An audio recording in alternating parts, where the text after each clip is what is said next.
All right, joining us to discuss news of the day, we're happy to welcome in KT McFarland, former Trump Deputy National Security Advisor, board member for American Conservative Union. KT, always great to see you here. Thanks for taking the time.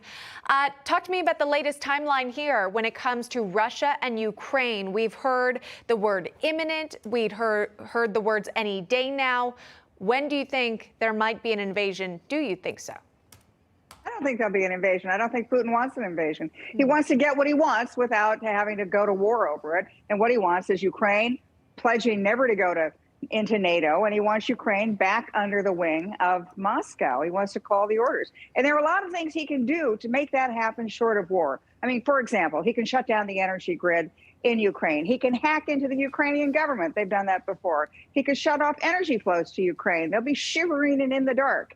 He can also have false flag operations. All these things are called hybrid warfare, and Vladimir Putin has perfected it. So no, I don't think he wants to have those tanks go over the border. I don't think he wants a war. It could be messy. There'd be a lot of civilian casualties.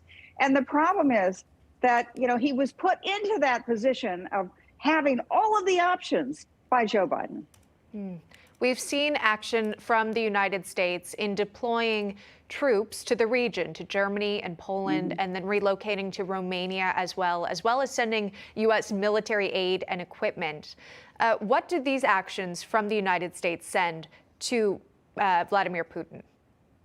Well, I don't think he's nervous about it. I mean, look, we're shoring up NATO. It's important to remind people that Ukraine is not a member of NATO. We are not obligated to defend Ukraine. Neither are the other NATO members obligated to defend Ukraine against anything. But we're sending a handful of troops to give to really serve as a tripwire, saying, Vladimir Putin, you know, you may take Ukraine, but you can't come into NATO countries. We're going to defend yourself. We're going to all defend NATO.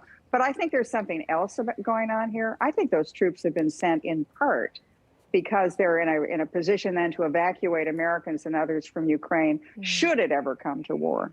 When it comes to Nord Stream 2, and whether or not that would continue or be closed off, shut off from Russia, again, you would think that would be some sort of allegiance with the Germans here. Do you think that could happen as sort of a message to Putin?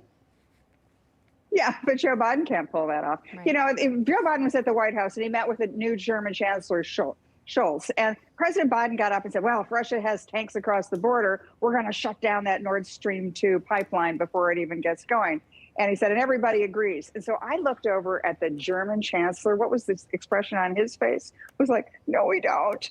And then when the German Chancellor was asked, well, will you shut down the Nord Stream 2 pipeline if the Russians invade? He had some really dodgy answer. He was asked the question about 4 times, but he kept dodging it to say, well, we're all going to act in concert. We need NATO allies. So in other words, no, Germany is not with the United States on that threat, nor could it be, because half of the German economy depends on Russian oil and natural gas. They are not going to jeopardize that relationship in order to bail out Ukraine. I even question whether they would jeopardize that relationship to bail out other NATO members. You know, Joe Biden let Russia be dominant in energy in Europe.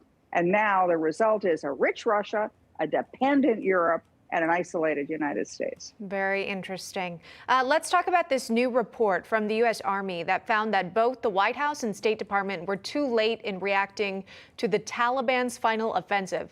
Of course, this all has to do with our disastrous withdrawal from Afghanistan. Allegedly, senior officials failed to understand the significance of the Taliban's push toward Kabul.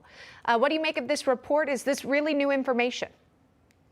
No, I mean, the national security community has known about this for a long time.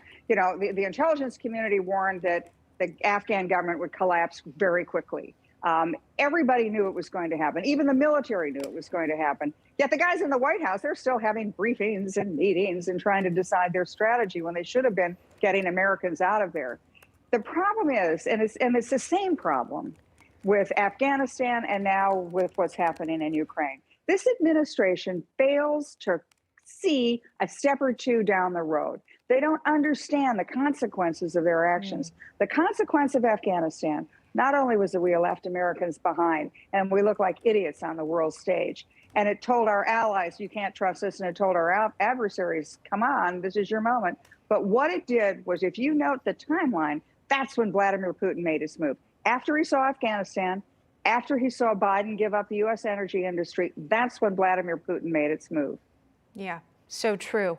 KT McFarland, always great to get your analysis on ongoing foreign policy discussions. Thanks so much. Hey, I'm Rob Finnerty. Thanks for watching. If you enjoyed this video, please join the conversation in the comments below. Don't forget to subscribe, too. Hit the bell icon to be alerted to breaking news. And remember, there's a whole lot more on Newsmax TV, America's fastest growing cable news network. Newsmax TV, we're real news for real people.